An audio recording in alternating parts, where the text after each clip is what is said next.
On vous souhaite la bienvenue à ericlatour.com. Dans quelques instants, on reçoit une artiste de chez nous, Rainy B, qui a lancé un nouvel extrait de son EP Vénus. Mais tout d'abord, on parle de politique municipale avec la nouvelle conseillère du sud de d'Iberville, Marianne Lambert.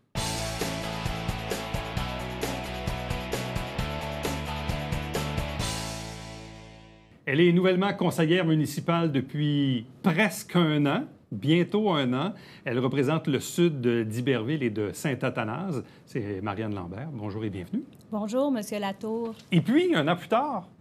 Ça va bien avec beaucoup de cheveux gris. C'est ça que ça a donné. Est-ce que c'est comme on pensait? Oui, c'est beaucoup de travail. Je m'y attendais. Beaucoup de lecture, parce qu'il faut être prêt, il faut connaître nos dossiers. Beaucoup de particularités aussi avec le district que j'ai. Zone inondable 0-20 ans, zone inondable 0-100 ans. On ne peut pas faire tout ce qu'on veut. Le ministère de l'Environnement souvent va primer avec leurs lois. Beaucoup de rues privées aussi, qui a des petites particularités.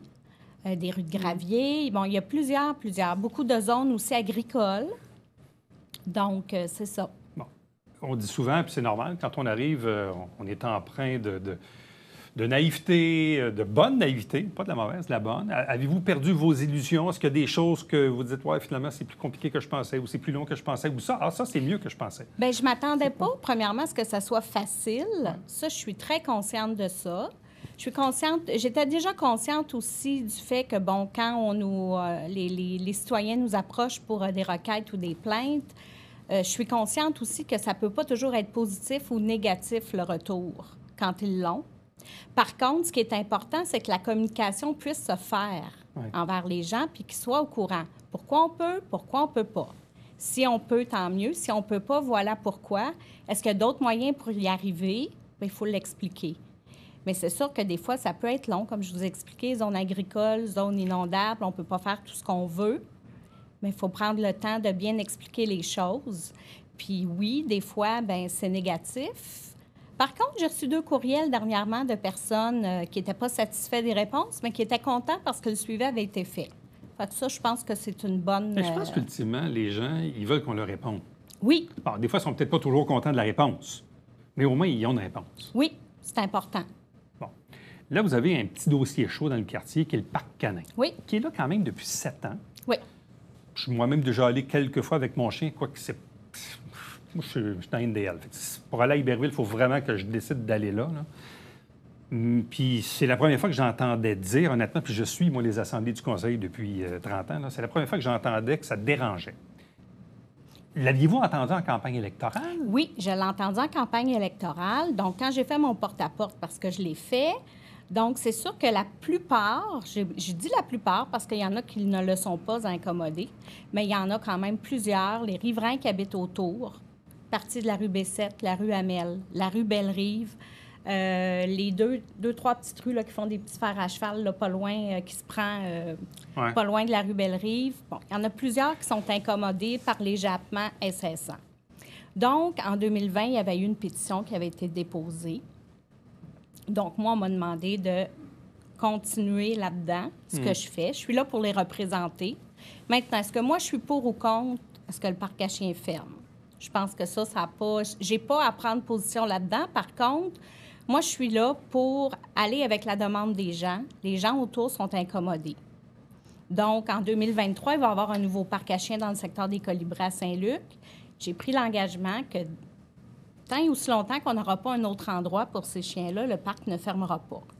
OK. Maintenant, mais est-ce que votre souhait, c'est d'en avoir un autre, mais au moins du côté d'Iberville? Bien, c'est sûr que si on est capable de le faire, mais pour l'instant, on n'a pas les terrains propices pour ça. Soit qu'ils sont en zone industrielle, en zone agricole. Le zonage n'est pas pour ça. Ça prend aussi du stationnement, ça prend... Bon, puis tu sais, aussi, on va s'assurer, j'ai l'impression que dorénavant, on va s'assurer aussi que les parcs canins ne soient pas près des demeures, des maisons. Parce que la seule fois que j'ai entendu parler du parc canin, à l'époque de votre prédécesseur, c'est « Ah, il y a du monde qui trouve que c'est dérangeant parce que ça amène de la circulation automobile. » Mais sinon, honnêtement, ces gens-là s'en plaignaient pas beaucoup au début, ou bref, en tout cas, on les entendait pas, là. Bien, vous avez raison. Comme nouveau, là. La pétition a été déposée en 2020, puis par la suite, je sais qu'il n'y a pas eu d'autres plaintes. Mais c'est sûr que moi, depuis un an, j'en entends beaucoup parler par ces personnes-là. Mais il y a combien de personnes qui se plaignent du parc canin? C'est à peu près une soixantaine, là, en tout et partout, là. Des gens qui habitent autour. T'sais, on parle des fois que c'est pas juste une personne qui habite dans la même maison. Mais comme je vous dis, moi, je suis là pour les représenter. Maintenant, bon, est-ce qu'on va trouver d'autres solutions pour faire en sorte que ces gens-là ne vivent plus de préjudice?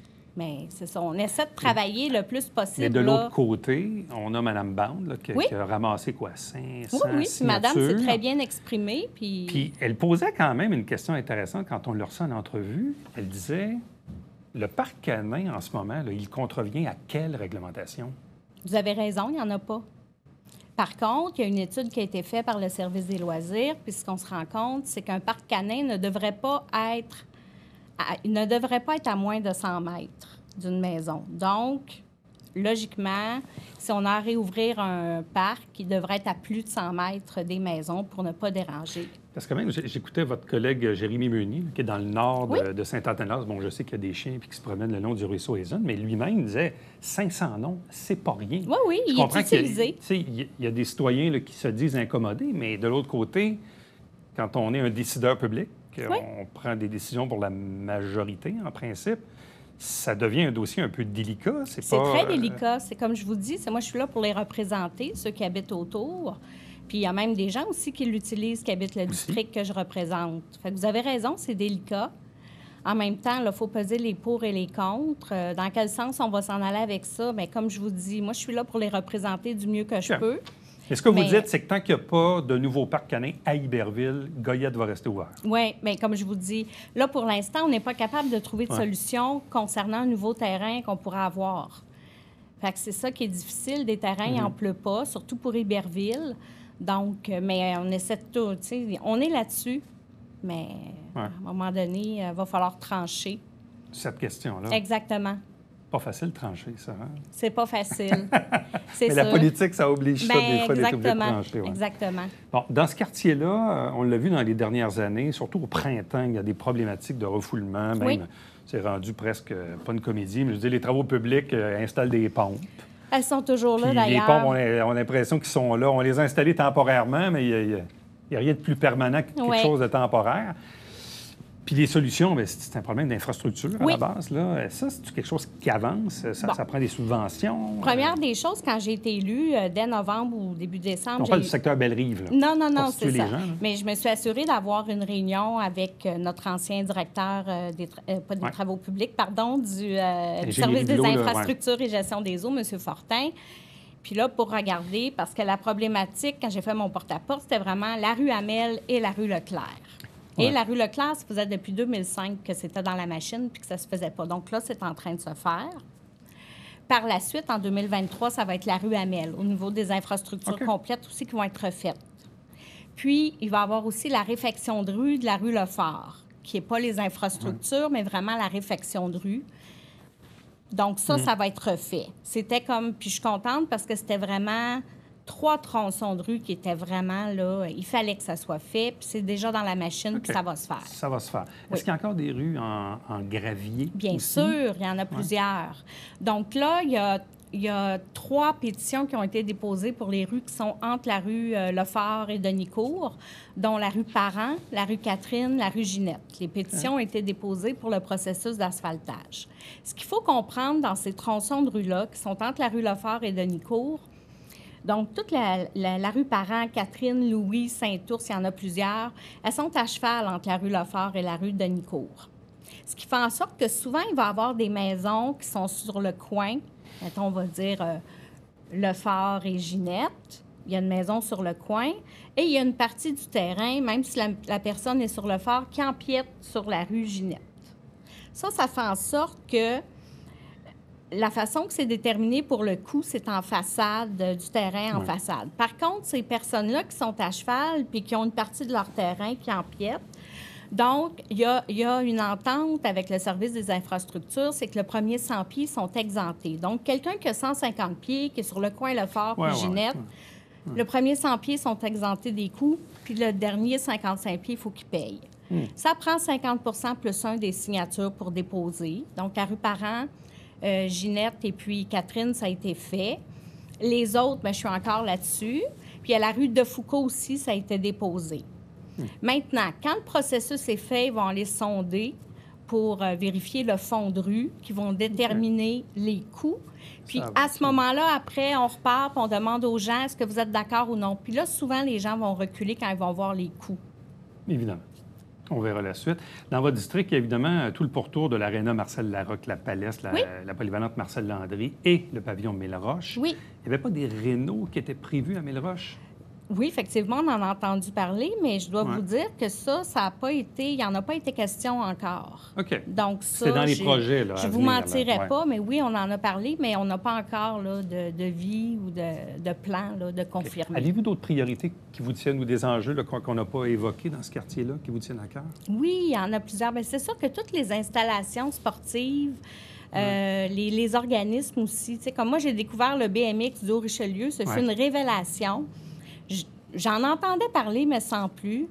Écoutez, ils ont plusieurs membres, sont bien organisés, ils ont un bon conseil d'administration, il y a une unicité aussi avec les membres, les gens s'entraident. Ça fut une belle découverte. Je les ai aidés plusieurs fins de semaine quand ils ont fait des événements. Fait que ça, pour moi, ça fut une découverte. On a aussi le Cercle des fermières, on a la Maison des jeunes aussi à Iberville, qui est très importante aussi comme ressource. Fait que ça, ce sont des causes aussi qui me tiennent à cœur. Autre cause qui vous tient beaucoup à cœur, c'est les logements abordables. Oui. Et vous avez raison, parce que c'est un réel problème. Effectivement. Moi, j'ai envie de vous poser une drôle de question. Allez-y. Un peu comme à tout le monde en parle, hein? La question qui tue. Là, si on fait un party, là, est-ce qu'on vous invite, vous puis François Roy, à la même table? Écoutez, je pense que j'ai dit ce que j'avais à dire à la dernière séance. Mais vous avez senti le besoin de le ramener à l'ordre, là? Oui. Parce que ça ne vous plaisait pas, ce que vous entendiez. Bien, écoutez, moi, j'ai aucun problème avec ça. Quelqu'un qui va dire des choses, qui dise n'importe quoi, ça y appartient. Par contre, de venir prendre le crédit sur un dossier qu'on n'a pas travaillé, je trouve ça insultant. Mais ça y appartient. Moi, j'ai dit ce qu'il en était. Maintenant, c'est sûr que s'il veut venir aider à la cause, moi, je vais être la première à être ouverte à ça, là. C'est un gros dossier, l'OMH. Il faut savoir que avec les offices municipaux d'habitation, le financement vient à 90 de la Société d'habitation du Québec et on ne peut pas faire tout ce qu'on veut. Donc, c'est pas la Ville qui va décider qu'un promoteur qui a 12 logements, on dit l'OMH va en gérer 4, ça ne fonctionne pas comme ça. La SHQ a son mot à dire là-dedans. Madame Lambert, merci beaucoup. Je vous remercie. Bonne continuation. Restez avec nous, on vous revient après ceci.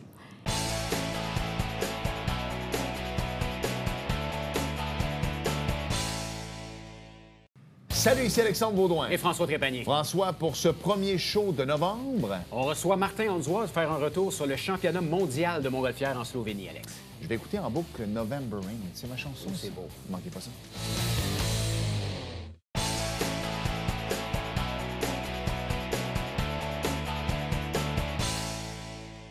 Une artiste de chez nous poursuit le développement de sa carrière. On la voit. On l'entend, elle s'appelle Rénie B, elle est avec nous. Bonjour et bienvenue. Bonjour. Et on l'a déjà reçue dans le passé aussi. Oui, il y a bientôt un an. Bientôt un an, le temps passe extrêmement vite. Puis là, c'est ça, je vois particulièrement là, des nouvelles de toi sur les médias sociaux, principalement, ou des communiqués de presse via courriel. Là, on voit que tu nous présentes un nouvel extrait de ton EP. Explique-nous un peu, qu'est-ce qui s'est passé depuis un an? Depuis un an, il y a beaucoup de changements. Déjà, je pense qu'il y a un an, j'ai dit que je promettais déjà beaucoup plus de musique. Donc, c'est ce qui s'est passé. J'ai sorti mon premier EP qui s'intitule Vénus. Donc, à part ça, j'ai fait plusieurs shows ici à Montréal, ici à Saint-Jean aussi. Et j'ai aussi, pendant les vacances, voyagé au Bénin où j'ai fait plusieurs showcases avec des artistes locaux là-bas. Ouais. Donc, il y a eu beaucoup de choses qui se sont passées en ces quelques mois. Donc, mais plus spécifiquement, mon EP qui est sorti le 6 mai dernier. Donc, c'est un EP, un projet de 8 titres, pardon, dont, je dirais, le single, le titre fort de l'EP Sombre, qui a été le premier single sorti du projet. Et oui, donc ça a été toute une expérience. Et d'ailleurs, Sombre, j'ai tourné le clip ici à Saint-Jean, au parc des Éclusiers, si je ne me trompe pas. Donc ça, c'est vraiment intéressant de tourner un clip in my hometown, dans ma ville natale. Donc, beaucoup de choses se sont passées quelques mois. Qu'est-ce qui te donne cette espèce de volonté, jour après jour, de continuer, de foncer? On le sait, les débuts de carrière, c'est énormément de travail, il faut y croire. Bref, d'où te vient cette énergie à vouloir continuer jour après jour? Ben, c'est peut-être cliché, mais c'est vraiment la passion. Hein. Sincèrement, je me verrais pas faire autre chose que la musique parce que j'ai essayé plusieurs autres activités, mais la musique, ça a toujours été quelque chose qui faisait partie de moi. Donc, c'est vraiment ma manière de m'exprimer.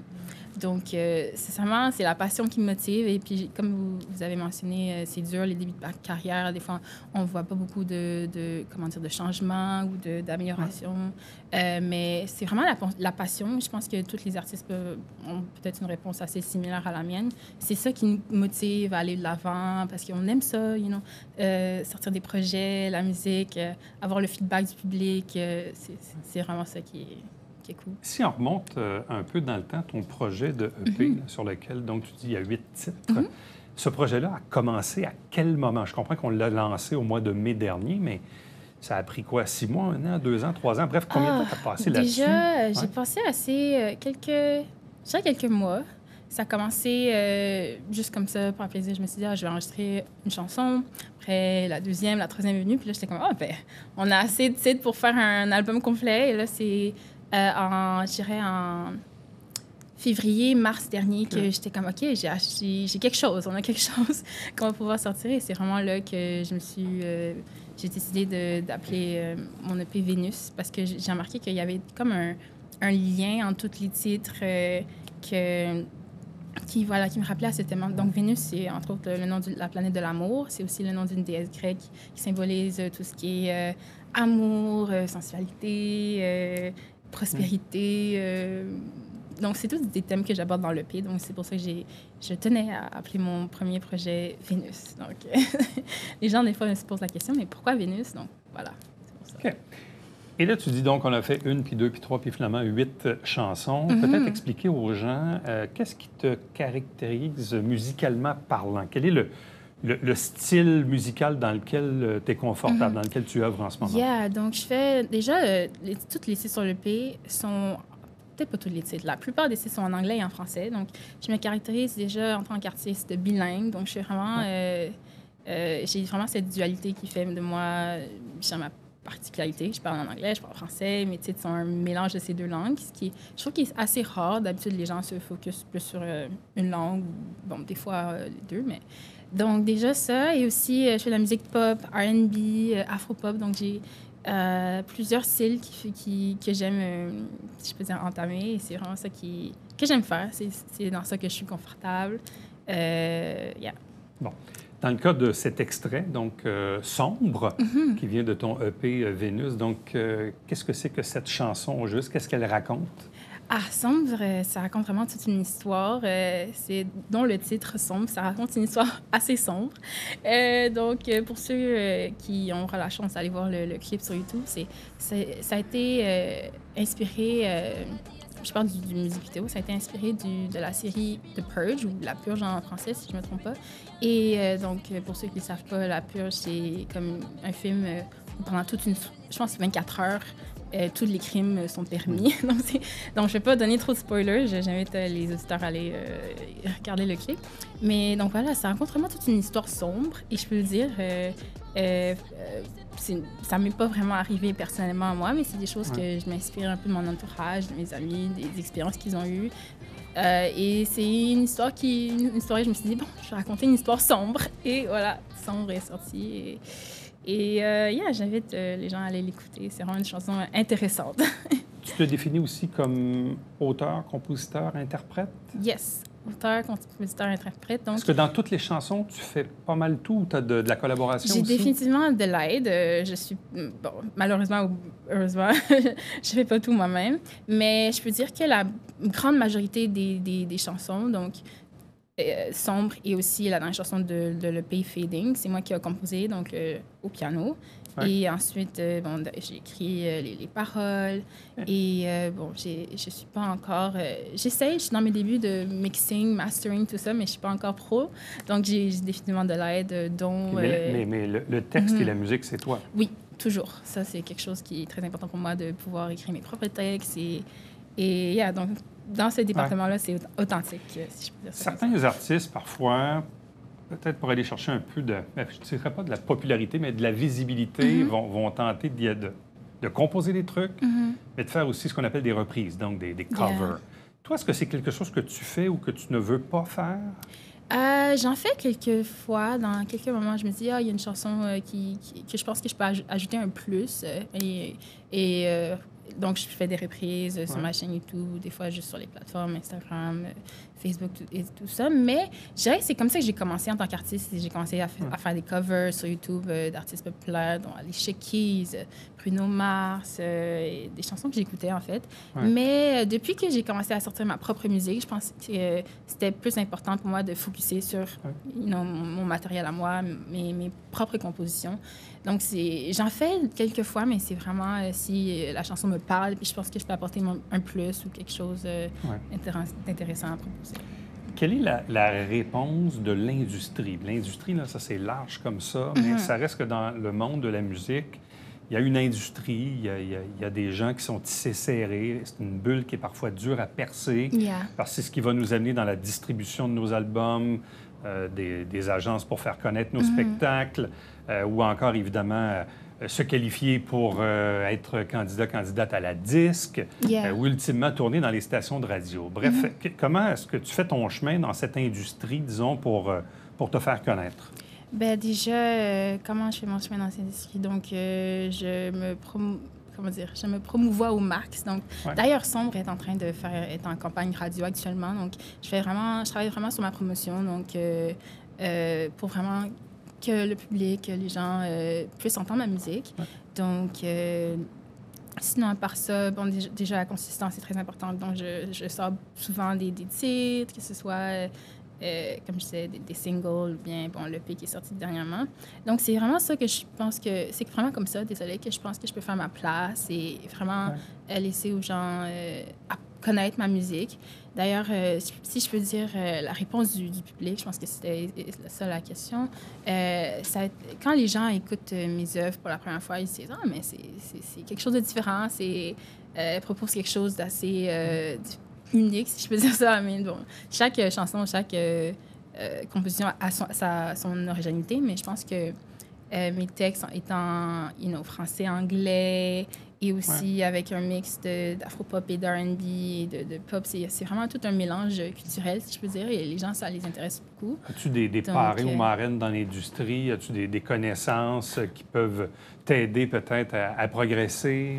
Bon, je connais quelques personnes, mais honnêtement, le travail que j'ai fait jusqu'à présent, c'est vraiment moi-même. Vraiment, hein? C'est vraiment moi-même. Et bon, je suis chanceuse d'avoir des parents qui sont très supportifs. C'est pas un mot, ça. Qui te supportent. Qui me supportent, voilà. Donc, c'est vraiment... Mais sincèrement, je suis pas signée sous un label, par exemple. Toutes mes chansons jusqu'à date ont été sorties de façon indépendante. Donc, I'm solo for now. OK. Est-ce que la pandémie t'a ralenti ou t'a aidé dans ce que tu voulais faire? Bonne question. Honnêtement, je sais pas si c'est la réponse typique, mais la pandémie m'a vraiment aidée. OK. Parce que je pense que c'est même... Je pense que c'est en 2020 que j'ai commencé à vraiment sortir mes propres titres. D'ailleurs, ma première chanson que j'ai jamais sortie, ça a été, je pense, fin 2020. Donc, je pense que ça m'a vraiment aidée parce que c'était comme un moment où tout le monde était comme « OK, what now? Qu'est-ce qu'on fait? On est toujours à la maison, il n'y a pas grand-chose à faire. » Et pour moi, je me suis tournée, c'est sûr, vers l'école, mais aussi vers la musique. Donc, c'était une façon pour moi de m'exprimer quand il n'y avait pas grand-chose à faire. Évidemment. Et c'est vraiment là que j'ai découvert que, c'est important pour moi, puis c'est quelque chose dans quoi je veux continuer. Et donc, ça m'a aidée. Pour répondre à la question. Tu fais référence à l'école parce que, bon, en toute sagesse, tu continues évidemment tes études. Études, musique, il n'y a que 24 heures dans une journée. ça fonctionne, oui? Ça fonctionne. Ouais. Ça doit fonctionner parce qu'encore une fois, c'est comme si c'est un devoir pour moi de poursuivre ma passion. Puis je pense que, bon, pour certaines personnes, ils sont à l'école, mais ils font aussi de la natation, ils font du hockey. Pour moi, c'est la musique. Mais c'est pas seulement une passion, c'est vraiment quelque chose que je veux développer, aller plus loin, que voilà, juste une passion. Donc, et là, tu étudies dans quel domaine? Là? Je fais un Bachelor of Commerce à l'Université de McGill en statistique. C'est vraiment un département assez spécifique. Il n'y a pas beaucoup de personnes qui font ce major-là. Mais, OK. yeah, donc, je fais un bachelor commerce en statistique. Là, tu disais tantôt que dans la dernière année, est-ce que tu as eu à produire donc, des spectacles, puis tu es allé à l'étranger? Qu'est-ce que tu as fait au juste? Oui, donc pendant les vacances, j'étais au Bénin, donc je suis d'origine bénino-nigériane. Donc, j'ai été au Bénin pendant, je pense, 3 mois et j'ai fait déjà plusieurs collaborations, mais j'ai fait aussi, entre autres, plusieurs scènes, dont le concert. Je vais nommer des artistes, mais Ouais. peut-être que les auditeurs ne vont pas les connaître nécessairement. Donc, j'ai été sur la scène. Il y a un artiste assez populaire au Bénin qui s'appelle Vano, donc j'ai fait sa première partie. Ça a été assez intéressant de faire. C'était vraiment une expérience pour moi parce que déjà, je ne suis pas souvent au Bénin, donc je pense que c'est la 3e fois dans toute ma vie que j'y étais. Donc, et ouais, c'était vraiment une bonne expérience. Le public était assez, je sais pas, réceptif à mes œuvres. Ouais. Déjà que la musique que j'offre, c'est pas nécessairement la musique traditionnelle de là-bas. C'est un peu assez américain.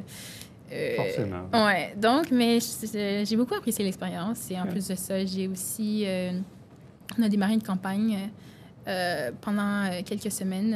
C'était, en l'honneur de la Journée internationale de l'arbre. Je pense que c'était le 1er juin.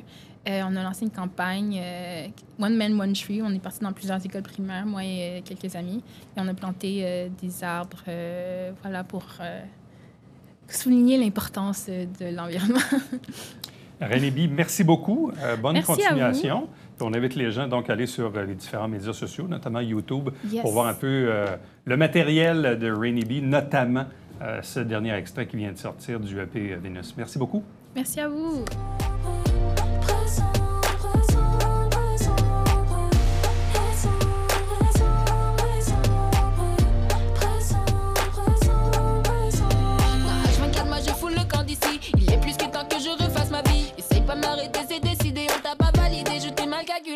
Jamais t'assuré, me chouchouter, tu l'as jamais fait. D'ailleurs, c'est moi qui t'ai protégé quand ils ont voulu te dénigrer. Si vous aviez pris l'habitude d'aller porter vos gros déchets de carton face au Colisée Isabelle Brasseur, sachez que malheureusement, c'est fermé pour la période hivernale. Donc, vous devez inévitablement vous tourner vers les écocentres pour aller porter vos gros morceaux de carton. Prochain rendez-vous, c'est demain. Bye bye.